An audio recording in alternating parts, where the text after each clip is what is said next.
Good evening and welcome to the Year 9 Course Selection Information Evening. My name is Sarah Stead. I'm Deputy Principal with responsibility for the curriculum. This is almost identical to the presentation that I gave to Year 9 students in Assembly on Monday morning. It's really important that you as parents and carers get the same level of detail of information as the students got and know where to find out additional information if you need to, so that you can support your children to make the most informed choices at this time. It is our aim at KCC that students of all year groups from Year 7 all the way up to Year 13 follow as broad and balanced curriculum as they can do, and that curriculum is exciting and challenging and will help students to be successful and prepare them for their next phase of education or employment. I'm hopeful that you all received in the post last week the Year 9 Course Selection Booklet along with a letter that I wrote to accompany it. An electronic copy of the Course Selection Booklet was also attached to the invitation to this meeting. And there is also an electronic copy of the Course Selection Booklet on the Curriculum tab of the website. If you go to the college website, then go to the Curriculum tab. There's a specific tab for Year 9 options. That Year 9 options tab not only has the Course Selection Booklet, but it also has videos for each of the courses that students can choose from at Key Stage 4, outlining the assessment, outlining the topics and the units and the skills that children will develop if they study those courses, as identified and explained by the team leaders for those courses. It really is a treasure trove of information that will supplement the course selection booklet that you've been sent. At the end of this presentation, the software that we're using for the webinar will direct you straight to that course selection tab of the website and enable you to look through those videos with your children. Here is the outline for the timeline for the course selection for Year 9 students. This evening's event, Wednesday the 3rd of March, is the beginning of that, and students' assembly on Monday also introduce them to the process. Tomorrow evening is Year 9 Parents' Evening, and I'm really hopeful that you've been able to book the online appointments that you need in order to get as much information as possible about your child's progress at this point in the year in Year 9. If you haven't been able to book an appointment with a teacher that you specifically want to speak to, please don't hesitate to email that teacher directly or to email the admin@kingsbridgecollege.org.uk email address, and your query will be forwarded to the appropriate person. If you would like more information about the course selection process, please contact your child's tutor in the first instance, and they will forward that query to the appropriate person to answer the questions that you've asked. Gaining that information at Parents' Evening will hopefully be able to help your child to narrow down the choices that they're going to make. On Friday the 5th of March, you'll receive an email to the Priority 1 contact person for your child to give them an opportunity to fill in their course selection form. I'll talk a bit more about course selection forms later in the presentation. Friday the 19th of March is the deadline for submission of course selection forms, but if your child is ready to submit their course selection form at any point between the 5th of March and the 19th of March, please encourage them to do so. This will enable their tutor to start scheduling one-to-one tutor interviews so that all students can have those interviews before the 20th of April. Some students will have not only a one-to-one tutor interview in which their tutor will discuss their choices and discuss any potential and possible future pathways, and any indecision that students have, any specific advice that they require will also be covered in that interview. Sometimes students will then have a further follow-up email either with Rob Barnard, the head of year, Joe Tasker, the progress coordinator for Year 9, or with myself to try and resolve any concerns that students might have. That will be particularly the case if there is any reason why students' choices cannot be fulfilled. This is an open options process in the sense that the option columns, the timetable, the option blocks haven't been predetermined in advance. What I do is I take in all of the students' choices via the online course selection forms, and I make the groupings in the timetable according to what the students have chosen. In all circumstances, I try as hard as I can to try and accommodate all students' choices to make sure that they have had an opportunity to consider what courses they want to do as a combination in a broad and balanced curriculum, and to try and facilitate that in their timetable for next year. Occasionally, it might be the case that a course is oversubscribed, so not all students that have chosen that course can study that course, or it might be the case that a course is undersubscribed, so not enough students have chosen the course for the course to run.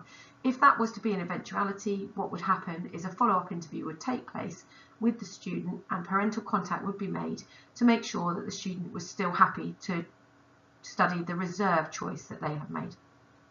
Working out the groupings and the timetable as a result of the students' choices does take a little bit of time, and what happens therefore is that I will confirm students' choices at some point in the summer term, usually around the May half term. There have been national changes to GCSEs over the past few years. Some of you will have children that have already gone through these reformed qualifications, so some Year 9 students would have older siblings that have gone through these qualifications, but lots of people won't. So I'm just going to outline what the implications are for our Year 9 students this year in terms of taking these qualifications. So the government made a stated intention when they started this reform process that they were going to have an additional emphasis on GCSE English and Maths, an additional emphasis on the rigour of the qualifications that students were being asked to undertake. They also reformed the grading scale. So for GCSE courses, the grading scale now runs from a grade 9 at the top to a grade 1 at the bottom. For those people who are familiar with the old grading scale of letters, then a grade 9 is above an old A star, so effectively equivalent to an A star star. And a grade 4 is equivalent to an old grade C. However, going along with that decision for the government to make the new reformed GCSEs a bit more rigorous, the strong pass grade for students now is a grade 5. That's slightly higher than a C grade. This is the grade that most students will need to achieve in their subjects, at least, to be able to progress into their next steps of education. So where students want to go on to what we call level 3 courses, so A-level equivalent courses, either in a sixth form centre like here at KCC or in a local college, then they will often need to achieve at least a strong grade 5 pass, and in lots of circumstances a grade 6 pass. All students in educational training, so that's whether they move into the sixth form, whether they go into a college environment or an apprenticeship, then every student will need to continue to study GCSE English and Maths until they have passed that at a grade 4. So it's really important that students focus on how well they are doing in all of their subjects, and specifically in GCSE English and Maths through Key Stage 4. This is just an infographic that gives a comparison between the two grading structures for those people who have familiarity with the old letters grading system, and they're indicating that that grade 5 is a strong pass. The English Baccalaureate was introduced by the government at the same time as the GCSE reforms. They introduced the English Baccalaureate as a measure for schools, so it's not a qualification that students can achieve individually, but a measure for schools to ensure that schools were offering nationally a broad and balanced curriculum. So that English Baccalaureate suite of courses involves students getting at least a grade 5 pass or above in English Language and English Literature GCSE, GCSE Maths, GCSE Science, and that can include computer science, but students can't study computer science in place of one of the other GCSE courses, a modern foreign language, and GCSE Geography or History. This can be important because some top universities already require a grade 5 pass in EBAC subjects as part of their admissions process. If your child is either set on the course that they want to study at university or set on the particular university they would like to study at, it can be really useful to look on those university websites for their admissions information, and that will give you detail about whether students will need to achieve grade 5 or 6 passes in GCSE courses, even if they don't quite relate to the actual course of study that the child is going to do at university. I know that seems a long time away at the moment, but it can be a useful source of information. One other useful source of information that the students have been interacting with thoroughly over the last few weeks is our careers platform at KCC, which is called Unifrog. So Unifrog contains lots of useful information about different career pathways, about what qualifications students might need to study in order to get to those career pathways, and can help students who really have got any ideas about what they want to do to think about the subjects that they enjoy and then how they link to those career pathways. So it might be something that you want to do with your child over the next few days before they submit their course selection forms, to look at Unifrog and investigate the different future pathways with your children. All students at KCC follow the core curriculum at Key Stage 4, and our core curriculum at KCC involves GCSE English Language, GCSE English Literature, GCSE Maths, and GCSE Science. The GCSE Science can take two different formats for children. One is where some students will study separate sciences, so they will get individual GCSEs in biology, chemistry and physics. And the other way that students can study GCSE Science is to study GCSE Combined Science, where they study aspects of biology, chemistry and physics and then take a series of exams which come out to be 2 GCSEs in science. All students at KCC also complete the GCSE RE course, and that GCSE RE course is an excellent cultural education for students. It enables students to investigate different faiths and different beliefs.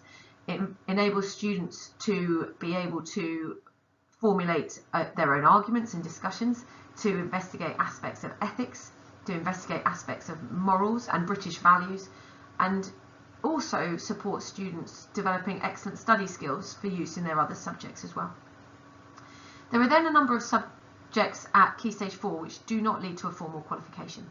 All students study core PE at Key Stage 4. It's really important that they attend their PE lessons, participate well and continue to develop their mental, physical health and fitness through those PE lessons. And all students also study personal social health education, including the compulsory relationships and sex education, as well as careers and work related learning, which is taught through those PE lessons as well. Some further additional curriculum information at KCC is that all students will study a humanities subject, either GCSE Geography or GCSE History. It is part of our curriculum policy that students follow at least one of these courses through to GCSE, so that we are supporting students to continue to have a breadth of cultural education. The majority of students will also select to study the modern foreign language that they have learned through years 7 to 9. And then to ensure breadth in the curriculum, it's important that students also then study a creative arts, technology or technical course as part of their GCSE selection. There are a couple of combinations of subjects that the students cannot study. So government regulations that were put in place to ensure that students are offered a broad curriculum does actually prohibit students from taking certain combinations of subjects.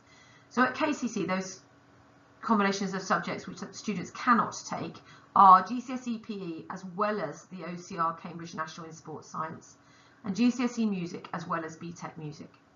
There may be an opportunity for some students to study GCSE Music as a twilight after school lesson, and more information about that is found on page 23 of the course selection booklet.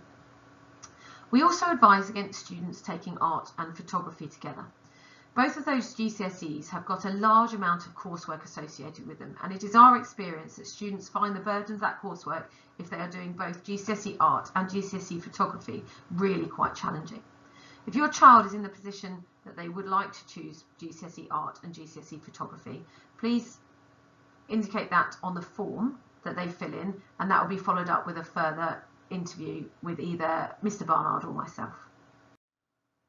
Broad and balanced curriculum for most students, therefore, will be a modern foreign language, the one they've studied in years 7 to 9, and for all students it will involve studying geography or history. As I mentioned before, there's then a large number of subjects that students can choose from on the screen. But what does it actually entail studying for a GCSE? When the students take their GCSE courses, then the majority of courses that they take will be linear courses. A linear course is where the vast majority of assessment takes place at the end of year 11.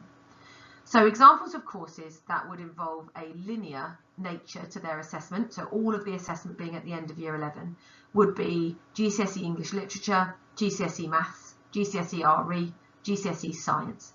There are others as well, but they're the kind of courses where students study in their lessons throughout. They'll have ongoing assessment that teacher assessments to inform next steps in curriculum planning and how well students are getting on. But the assessment that counts towards their GCSE will all take place at the end of year 11.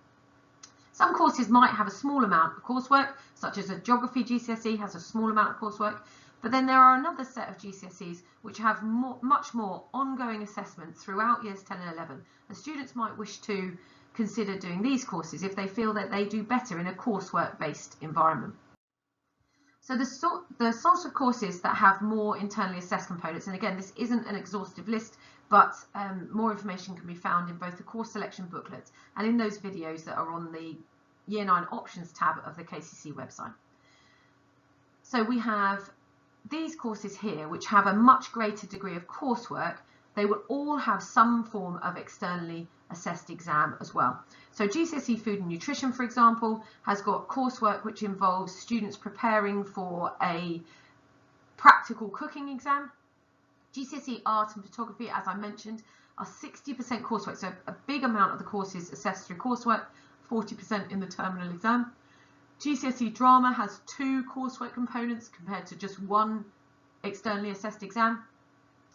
And then the more vocational subjects that we offer are BTEC Engineering, BTEC Music, Cambridge National in Creative iMedia and Cambridge National in Sports Science. These all have significant amounts of ongoing coursework, but also do include some form of external assessment exam.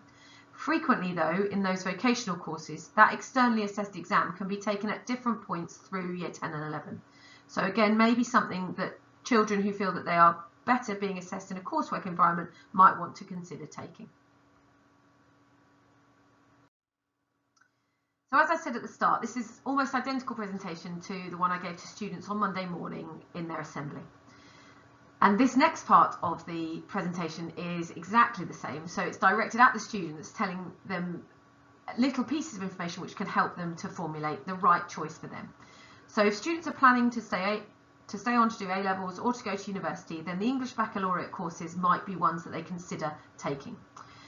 My 2 first pieces of advice to students is that they need to think about where they've experienced success and which subjects they enjoy.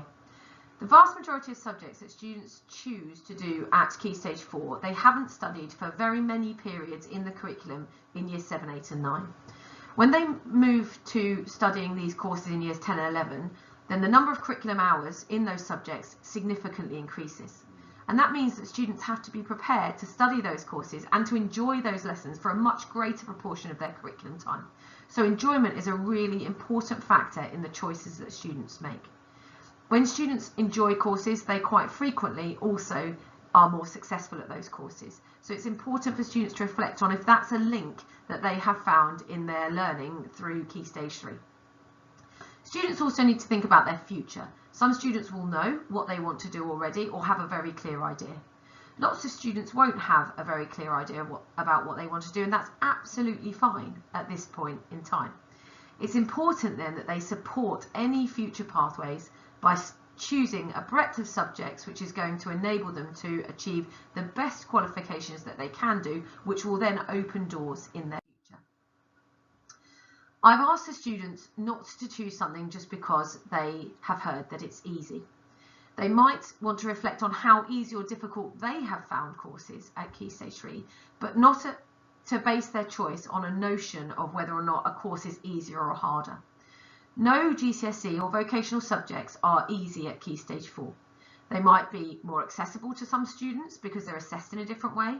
They might be more enjoyable to some students because that's a particular way that a student likes to access their lessons. But they've got to be prepared to work hard in those courses and to make sure that they are clearly aiming towards a goal for success in those courses.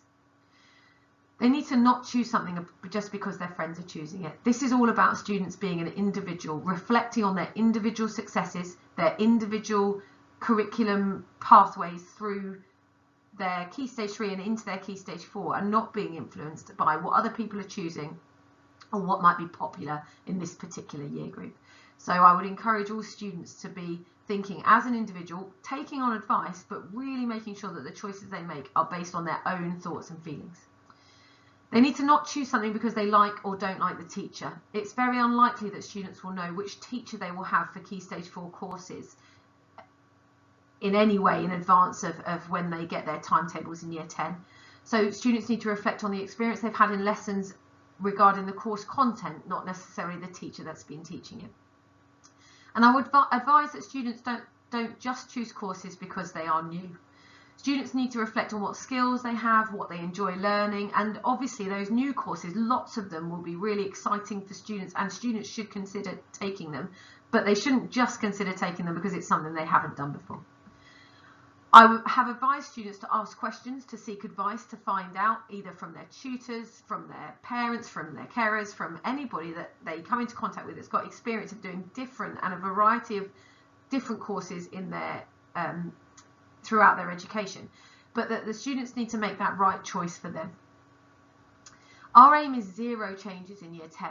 I would really aim for all students to make the most settled start that they possibly can to year 10, and to ensure that if they have got to any point in this course selection process between now in March to the end of year 9, and if any point they feel that they might have made a choice that they're not sure of, or that they feel that is not now the right choice for them, then I would absolutely encourage students to get in touch with their tutor and to let them know. I would much prefer to resolve any uncertainty in courses before the end of year 9. Even if this process has seemingly come to an end by having the tutor interviews and having confirmed option choices, so that children can feel that they are looking forward to and visualising their success in their curriculum at the start of year 10 and not feeling unsure about anything. So on pages 5, 6 and 7 of the course selection booklet, there are 2 pathways outlined. The blue pathway is for students who have studied French or Spanish in years 7 to 9, and those students will receive the blue pathway course selection form via their parent on Friday. And for students who have not studied French or Spanish for all of years 7 to 9, they will receive the yellow pathway course selection form via their parent on Friday. The electronic course selection form will be sent to the parent-carer email address that is the priority 1 contact for that student on Friday the 5th of March. If you feel that you don't receive that email on Friday, or you think it might have gone to the wrong person, please don't hesitate to get in touch, and we will resolve any issues regarding that. One of the questions that I get asked always at this point in the options process is, what if I've been sent a blue pathway form but I don't want to study French or Spanish? I would ask all students that have been sent a blue pathway form to fill in their blue pathway form. They indicate the language that they have studied for years 7, 8 or 9, and they indicate the GCSE geography or history that they want to study in years 10 and 11. Students then select the first reserve choice which they would like to study in place of French or Spanish. They then select a second reserve choice which would be their final option choice, and then a reserve choice on top of that. It's really important then that students take this opportunity to express their views and have their voice heard about their curriculum in terms of why it is that they don't want to continue to study a language. For me, it's really important that wherever we can do at KCC, we take the opportunity to enable students to express their views. And by filling in the blue options form and indicating the reason why a student doesn't want to continue to study a language, that is a way that I can systematically collect the students' views about that, and then use that to feedback into next steps in terms of planning. So even if your child does not want to study a language, please encourage them to fill in that blue options form as I've outlined. The options forms are really simple to fill in terms of it will guide you through how to fill in the form to make sure that your child has been able to express exactly what they want to choose for Key Stage 4. My final advice for students on Monday was that they need to think carefully. They need to take the opportunity that they've got between now and the deadline for handing in those course selection forms on the 19th of March to talk to people that they know, to listen to them, but to finally make that decision based on their own individual thoughts and feelings. If there are any problems, then students need to let their tutor know, Mr. Barnard or Ms. Tasker, who will be able to help them and be able to forward on those queries wherever they might need to go. And some final advice for parents, if I may.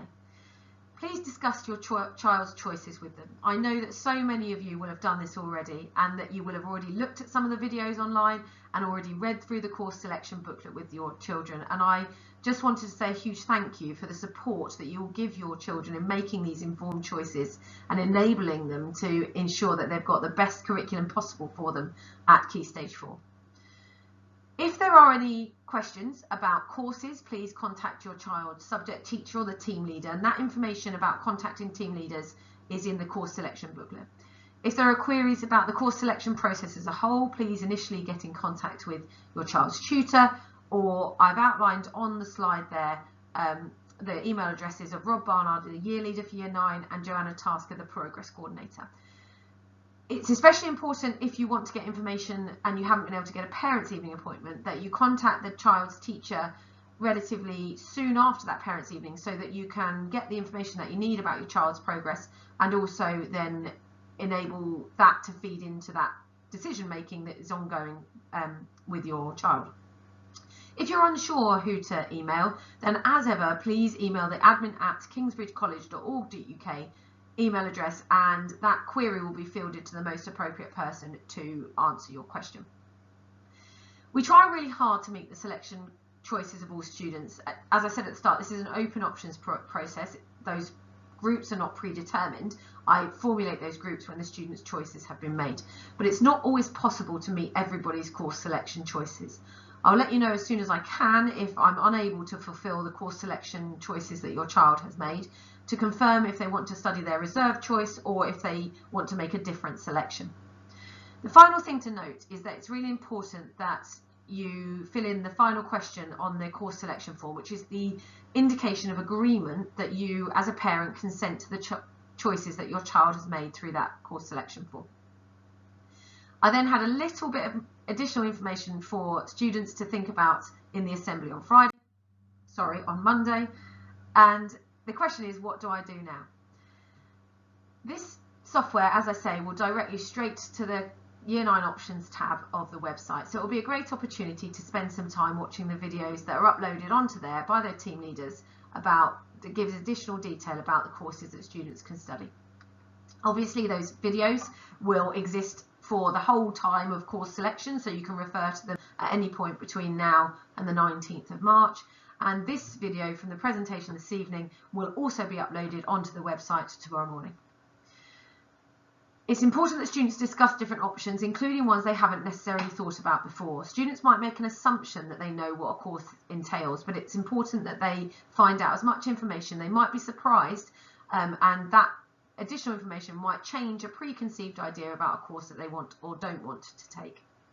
It would be brilliant if students could attend the parents' evening with you tomorrow evening to find out how they are doing in terms of their courses, and the teachers' reflections on how much progress they've made over Key Stage 3 and the course selection for Key Stage 4. Students also need to think about how they would like to be assessed. As I outlined earlier, there are courses that have all linear terminal examinations and courses which have much more internally assessed components to them. That information in more detail can obviously be found in the course selection booklet and on the Year 9 options tab of the website where those videos are uploaded. It's important that students meet the deadline of handing in their course selection form by Friday the 19th of March, but as I said before, students can hand that course selection form in at any point between the 5th of March and the 19th of March. Students handing the form in early does not mean that they are more likely to get on the courses than if a student hands the form in late, but it does mean that their tutors can start to schedule their interviews, so students will have had that interview between at any point when they hand their course selection form in and the 20th of April, so they will have some understanding and some certainty around the fact that they've clearly indicated to their tutors that that course selection was agreed between the student and the parent, and that is definitely what they would like to study. Thank you very much for your time this evening. I really appreciate, as I said, the support that you will give your children in making the best choices for them.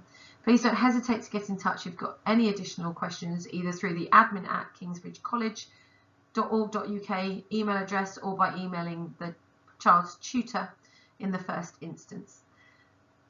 Good evening.